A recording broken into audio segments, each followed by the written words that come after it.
We choose to go to the moon.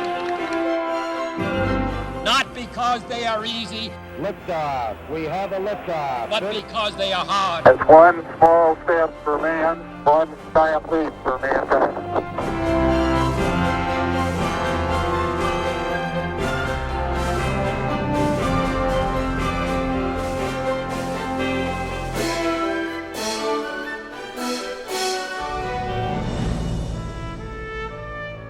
Hi, welcome to We Choose to Go to Kennedy, the official podcast of Kennedy Space Center Visitor Complex. I'm your host, Shelby. And I'm Russell, and we're part of the communications team here at the Visitor Complex, and we're excited about today's show. We have such an exciting episode ahead. What do you say we start with our 4th annual Celebrity Chef event happening on November 15th? It is coming up fast, too, so tickets are available on our website, but really, we want to have a chance to at least talk to you a little bit about what you can expect here. We have celebrity chefs, we have 3 chefs, right? Yeah. We have John Ashton, we have Tila, we have Amanda Freytag. We have 3 amazing astronauts. We have Michael L.A., we have Nicole Stott, and we have Bob Cabana. And it's a night of fun adventure with food, good humor, good people talking about cooking, space, and it's all hosted right here at the Visitor Complex.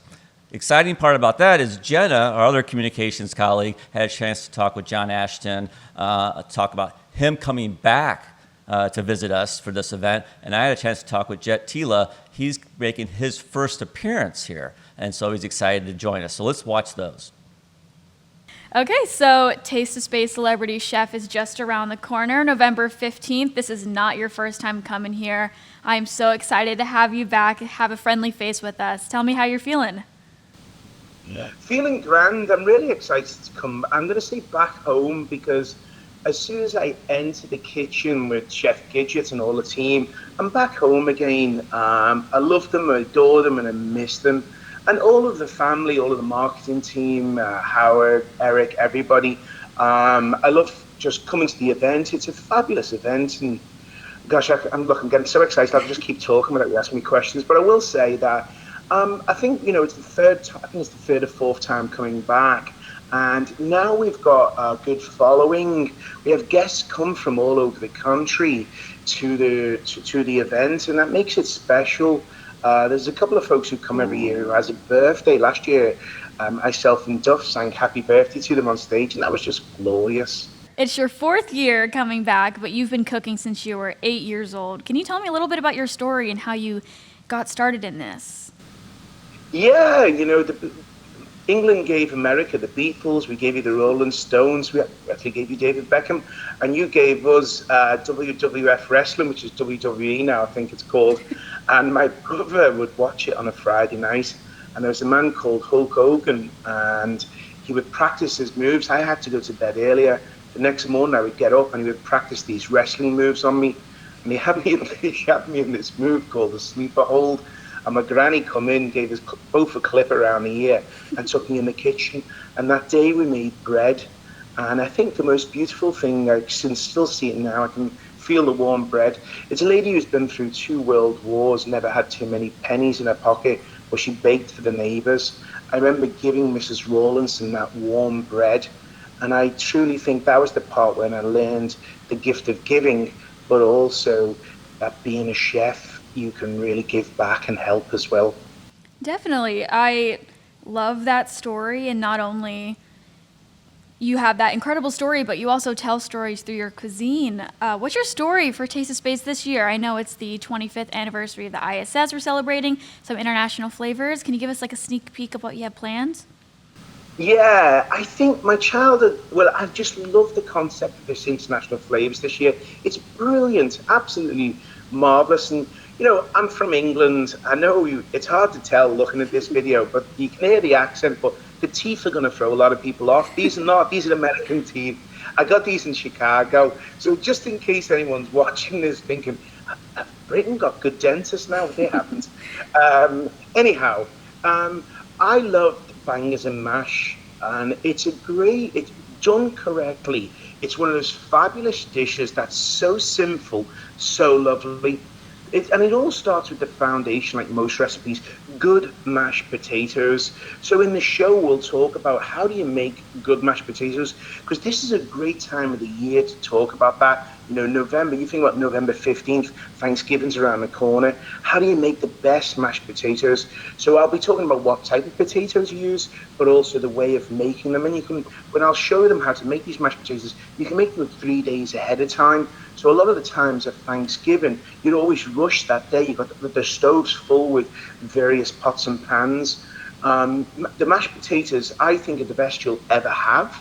They get in your mouth, they go in your tongue, and it's almost like Barry White is serenading you. It's just serenade your taste, but it's so cozy. It's that lovely voice on your tongue. And then we make a really good gravy. And the foundations of gravy are important. Caramelizing the onions. Think about those onions going in the pan so innocently. They've just come from the grocery store. You slice them and now they're caramelizing. They're getting so sweet. And then we're going to add some fresh herbs. Fresh thyme goes in there. A good stock, a bit of red wine, splash of red wine, because you've got to have a glass of red wine when you're cooking as well. Sure. And then with sausages, a good sausage. No messing around, a really good sausage. And it sounds so basic, but I can't wait for the guests to have this, because I've taken probably the foundations of all my years of cooking around the world and bring it into this dish. So although it sounds basic, don't underestimate it. I guarantee that night when people try this, they'll fall apart. It's love. It's just a love recipe. Yes. I am hungry already listening to you, and the way that you describe the food you cook is just, you can feel the passion throughout it. Clearly, you have such a connection to the food you cook, and I kind of want to understand how you design your menus for these kinds of events, or really any events when you cook. What I do is, I had a rule many years ago, because I get to go all over the world and go on stage and scatter joy, kindness, positivity, and laughter. I don't do the same recipe twice, so I'll only do it once. That way the show is always fresh. I try to, with any recipe I do, if I'm doing a demo on stage, it's different than a formal meal. I'll try to make recipes that someone in Watertown, South Dakota can make, but also someone in Savannah, Georgia can make. You can get them at the grocery store, the ingredients. Our modern day grocery stores, the aisles have such great international sections, so you can get these flavors from different countries. My goal has always been to make recipes that you can make in your home, and then show you shortcuts and hacks and tips during the recipe. And I think that's where the foundation comes from. And you are right, there is such a passion with food. I just love it. I think about the farmers, the fishermen. When I pick up a potato, I look at it and think, well, who did you come from? What did he look like? What was the farmer? Was he in a good mood when he was picking this today? I go a little bit deeper. And I think that's, probably, I love to write. And I think that's where the foundations come from. For sure. So you've cooked all around the world. I know you went to culinary school around the world, and you get to work with some incredible people, but for this in particular, you get to cook with some astronauts. Can you tell me about one of your favorite stories from Celebrity Chef in your previous years? I think it was one of the astronauts was telling me that she tried to make salsa, and it was a tough one to make, being up in the spaceship because of the gravity. Things were floating everywhere. And prawn cocktail seems to be the popular dehydrated. That's what they all like. It's a commonality when you ask them all which is your favorite. But I think what was marvelous, that food, even out in orbit, it is still a part of someone's life. And astronauts talk to each other about foods, and in listening to them talk about foods. I mean, you're floating above planet Earth. You're not going to get your fresh ingredients, but they still talk for hours upon hours about food. And that's just shows you how it plays an integral part in our life. Definitely. Well, obviously, like you said, we're coming up on November 15th. It's very close. What are you most excited about this year? I love Amanda. I'm happy she's coming back this year to meet with Jet. Great chef, bringing a different type of cuisine, seeing that Asian cuisine come in, and then seeing the regular guests. I've had several folks who've sent me messages saying they've purchased tickets. Seeing the regulars come back, and each year, what's nice is we get older, you get to see them, get to talk about their children. They get to see how fat I'm getting and how hairy my nose is getting. So it's just marvelous. See if we've got some new teeth. I think just being together, I love all the family there, and I call them family. I come into when as soon as I walk straight away in the first time in the kitchen and see all the team, it's almost like a year hasn't passed. It's like getting on a bicycle, as they say. You're just with everybody, and then the moment the doors open and the people come in, and they look around and they see it, they step around and they can't believe it, and then it starts, and the evening goes so quick. That's the hardest part. Often when I'm driving back to the hotel afterwards, I think, gosh, I wish it could have lasted another hour, because it's that good. There's not many events are this good. It's just a beautiful event, and the food's always fab. Yeah, so I'm so excited. The way you described your food already so vividly, I feel like I've already seen it. But I'm so excited to see it in person and to see, all the magic you guys bring on stage. And I'm very excited to meet you in person as well. And I'm looking forward to November 15th. It's going to be fabulous. I hope everybody gets the tickets. Be sure to grab a ticket before we sell out, because it's just one of those events that happens once a year, and it's very special, very different than anywhere. There's lots of cooking events around this world, but there's only one celebrity chef edition at the Kennedy Space Center, and that's what I think it's so special. Of course, absolutely. Well, thank you so much for joining us today, John. Thanks, my dear. Have a lovely day, and I'll see you all in a couple of weeks' time. Thank you. Bye-bye. Bye. Taste of Space is back.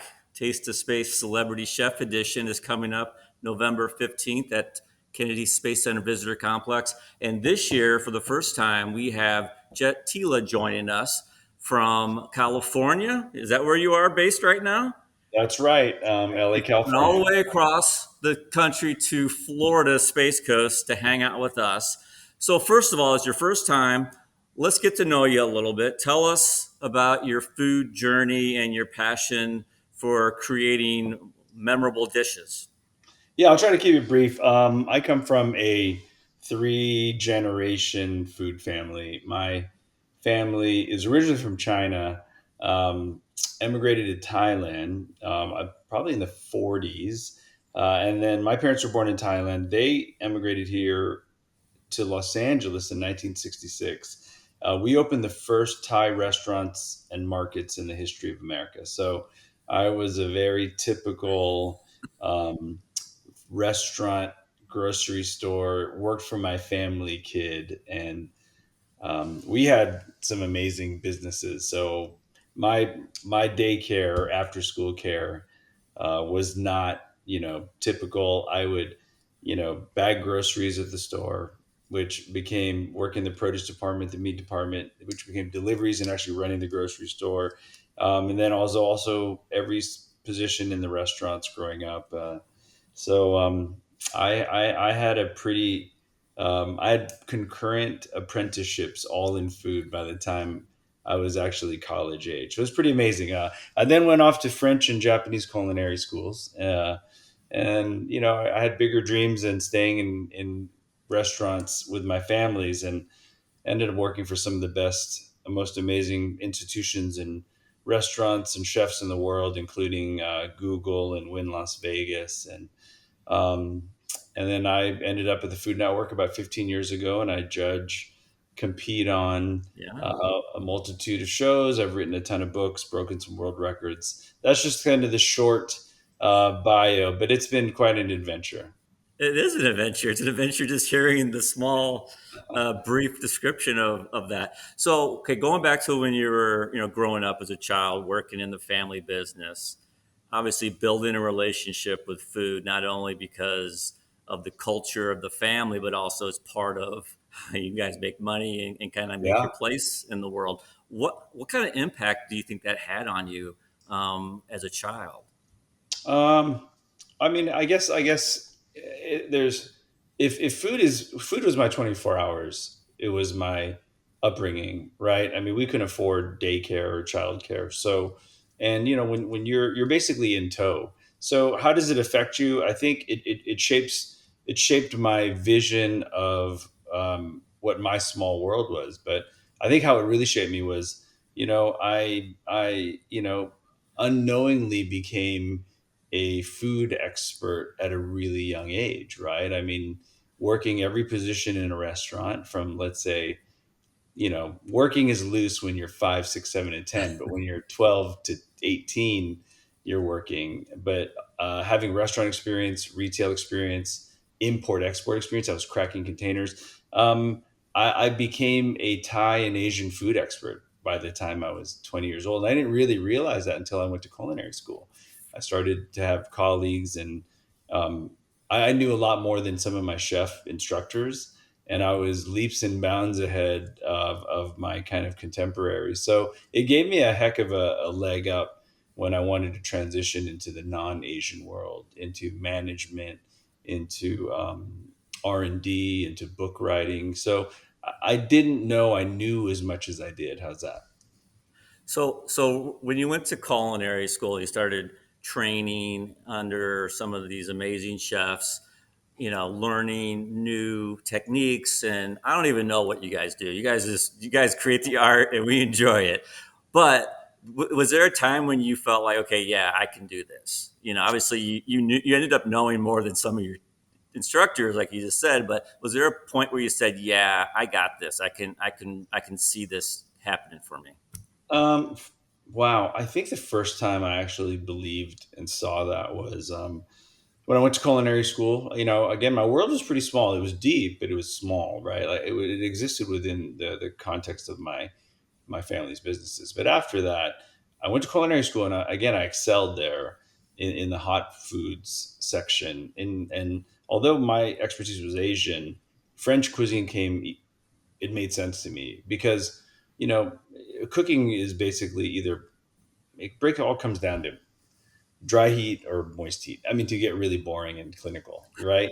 It comes down to sauteing, comes down because I had so many hours under my belt by the time I was, 20, that that's when I realized I can pretty much go into any field. I wasn't just stuck in Asian cuisine. And every time I worked in a new restaurant or a new hotel, those 10,000 hours I had ahead of my colleagues really helped me start from a better base, I guess. Okay, so this is going to be the obvious question. So what's your favorite meal to prepare, and what's your favorite meal to eat? Maybe they're the same. I don't know. No, no, I definitely specialize in protein. So, like, I went to sushi school. So, my favorite meals to prepare are breaking down, like, let's say a large fish into the sum of its parts, right? So that one level of expertise, and then taking those parts and really making the best of them. So I can turn a tuna into 50 different dishes. I mean, I could break down a pig into 100 different dishes. So if I had to say one, I guess the easiest thing would just to say blanket would be sushi to prepare, and then to eat. I came from very, very humble roots, and I don't think you ever forget those roots. So I'm quite content with a bowl of hot jasmine rice and some stewed pork belly. Very, very simple, humble meal. But probably brings back memories. It's the emotional connection we have to food so often that is part of the experience. So part of the experience for our guests, at Kennedy Space Center Visitor Complex is being able to interact and watch the chefs and the astronauts kind of prepare a dish. You have not been here before? Is that correct? So Not at what are you all. looking forward to when you come to the visitor complex for the first time? Well, I'm gonna geek out, at all of the vehicles, all of the everything that's actually takes to get to this amazing thing you grow up dreaming about space, and then beyond that, I'm a kid of the '80s, right? '70s, '80s, '90s. So my most memorable movie was Space Camp. Right. I mean, I don't know if anyone remembers that, being a Gen Xer, and I don't know if it was there at the Space Center, but that is always my kind of dream from childhood, and then of course growing up, and always having a fondness of the amazing thing that is space. And then more recently, Johnny Kim, who was in the special forces and now is an astronaut. I've been following his journey. He and I are loose friends. I say that very loosely. We follow each other. We admire each other's work over the years.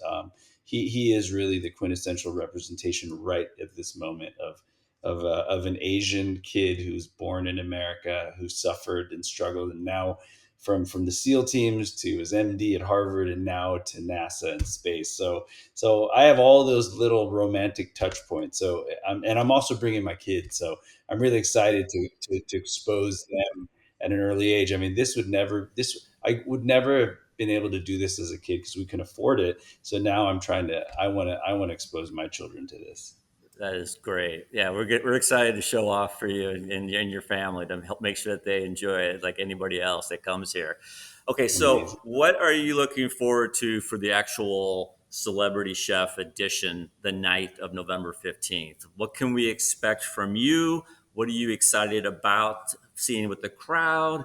And can you give us any kind of hints to what you may be preparing? I got to ask that question. I think I know the answer, but I got to ask. Yeah. You gonna give away any of your secrets? I think the number one thing is, I travel all across the country, and now being on Food Network for 15 years, I think the most, food is such implants itself so deeply into your brain and your heart, and as does food television. So I'm excited to be able to interact and hang out with, not just fans of space in the center, but also fans of Food Network. So, Amanda Freitag, my colleague, has done this previously. I have not. And what will I be bringing? I'll be bringing, my experiences, my culture, fun stories, and I'll be cooking food that comes from my repertoire. And to be able to bring that to this event, it's kind of a full circle moment. You know what I mean? I've done a lot of things in my life, a lot of fun, cool things, but this is going to be way up there on the list. Well, I have one more question. So you have a Wikipedia. I'm sure you're aware of this, right? Wow, I'm scared. I'm You know this. accurate. Yeah. Okay, so it says, I want to confirm, I mean, you're the expert. So it says that you have world records for the largest stir fry, largest seafood stew, largest fruit salad, which is interesting to me, and California roll, world's largest California roll. Is that accurate? These are accurate. Add to that list world's longest granola bar. I know there. When I was in my 20s, there was a Thai food festival in LA, and I submitted to Guinness the world's largest pad Thai. They replied with, "Sorry, bro, that's a stir fry. It's 1,000 pounds." So I was like, "Hold my milk," and I was like, "Let's go do this." So that just, just kind of chasing and accomplishing, things that very few people have done, the quote unquote impossible, very much like astronauts in space. It's just something that it's been passionate to me. And I've found partners to fund and fuel those crazy, world records. And then we've always done the world records in universities and colleges, and we fed our students. It's the chip on the shoulder of an immigrant kid who didn't really was beat down a lot emotionally and didn't believe in himself for the longest time. So when he finally got the agency, you know what I mean? There's nothing we can't do if we put our minds to it. Very similar to the dream of going to space for America in the 50s and 60s. So 100%. So, we'll have Jet, we'll have Amanda, we'll have John Ashton here. Astronauts are going to be Bob Cabana, who's amazing, Nicole Stott, Michael L.A. They're all amazing. And so November 15th, we're going to see you here with your family, and we look forward to it. Thank you so much for joining us today. Hey, Russell, thanks for having me. Looking forward to seeing you in person. Yes, definitely, for sure. John and Jed, it was great to talk with them, and we look forward to having them visit us in November for Celebrity Chef. It's going to be a fun night. Yeah, it is really going to be a fun night. They really bring the energy, and this event is going to be so great this year. Another event that's going to be great this year is our annual S.T.E.A.M Halloween event, and we're supersizing it for this year, so you definitely want to make sure you know what's going on and you have a chance to come out and see us. Definitely. And we got a sneak peek at Audrey's mad science experiments that are be going on all throughout the park this weekend. Let's go take a peek. And we are inside world famous Gateway at one of our well-known STEAM carts. Mm-hmm. Shelby and I are with Audrey, one of our edutainers. Yes, I said that correctly. Edutainers, because you do what, Audrey? You entertain and you educate. Okay, yeah. And so one of the things that every day when somebody comes here, you guys are putting on experiments, performances, educating, but obviously it's Halloween month. And we have STEAM Halloween coming up on October 25th, 26th. And you guys have obviously decorated for it. Appreciate that. Your coat, your lab coat looks extra scary. Very exciting. Yes, model. But you're going to do a quick experiment that the kids will be able to see if they come visit us the weekend of October 25th. Absolutely. Yes. So we have an experiment dealing with some plasma. We thought that was the most Halloweenish experiment that we had here today. And so before we get into a crazy amount of plasma, we're actually going to recap a little bit on the three main states of matter. So we have solids that are nice and close together because they have a fixed shape and a fixed volume. Liquids are a little bit more spread apart. They have a fixed volume, but not a fixed shape. And then there are gases that have no fixed shape and no fixed volume. So they're going absolutely crazy. Well, plasma is our fourth state of matter, which is absolutely crazy, way crazier than gases. It has so much energy that the atom actually starts to split apart from it. Yeah, crazy. So That seems dangerous. no. Only if you like touch the real plasma. So we have a plasma ball right here. In the middle is a Tesla coil that generates enough energy to split apart those atoms. Inside are what we call noble gases. They're just a little bit easier for the atoms to split apart. And then the actual dome itself just keeps everything together. So the atoms are actually going through a process called ionization and deionization. That basically means that those electrons are being split apart, and the only way you're actually able to see the light coming off is when they come back together through that deionization process. So something really cool about it is that all of these electric currents are trying to find the path of least resistance, or the thing that it is most attracted to.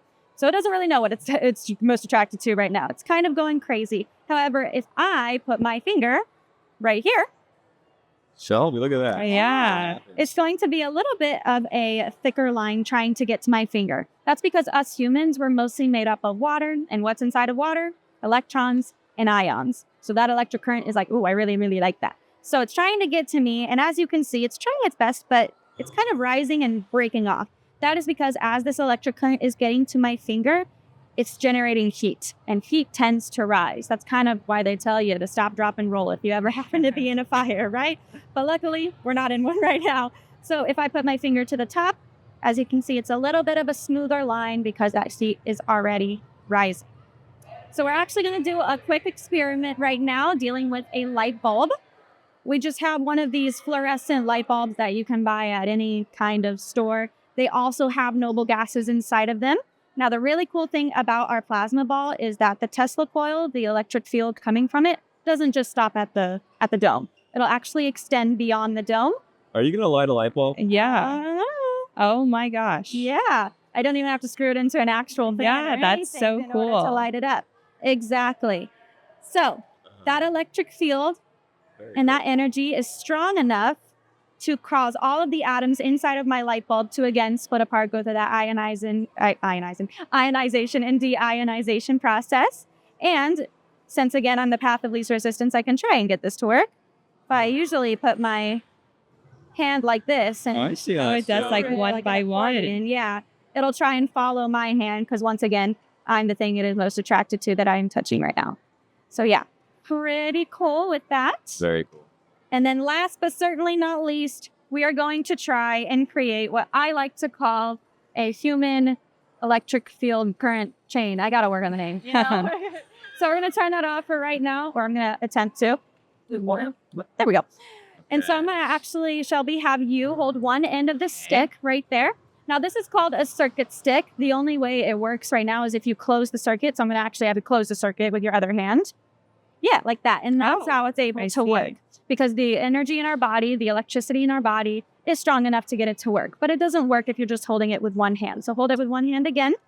We're going to try and use our plasma ball to demonstrate that it is strong enough to actually travel through our bodies and light it up on its own. So if you guys don't mind touching each other's skin. Okay. Yep, like that. And then I'll touch yours. Okay. And then I'm going to turn this on really quick. Okay. And then I'm going to try and touch it now. Wow. It's going. So all of that electric current is traveling through me, through you, through her, into the energy stick. And if you happen to break the current, it'll turn off on its own. So do it again. Shelby, can you feel the electricity going through you? Try to make a little beat. Exactly, but it does look super cool. Really Cool. So yeah, that's just a little bit of our experiments that we have here. We have much more experiments that you guys can check out while you're here on your vacation. So during STEAM Halloween, this will be one of the things that people can see, right? One of many. Where else can they find you throughout the park? We are spread out. So we have a location in front of Gateway, a location in front of the world's largest space shop. And then sometimes you'll see us, what we like to call zipping around with our little zippy cart. That'll also have some mini experiments on it as well. And since you'll be around Halloween, can guests get candy from you while they're here at the STEAM carts? Of course, it wouldn't be Halloween without some candy. So Yeah. we'll have them all on our carts and all on the other carts as well. That is so exciting. Thank you so much, Audrey. Of course. Science and candy. What more would you need? I know, right? It's the best of both worlds. Thank you. Thank you. And that's just one of the experiments that they'll have on display during STEAM Halloween this weekend. We've had a lot of good conversations today, Shelby. We have, yeah, and it will be a great weekend, and it will be great on November 15th. Be sure to grab your tickets for Celebrity Chef. Thank you for joining us, and we'll see you next time. We choose to go to the moon. Not because they are easy, Liftoff. We have a liftoff. but because they are hard. It's one small step for man, one giant leap for mankind.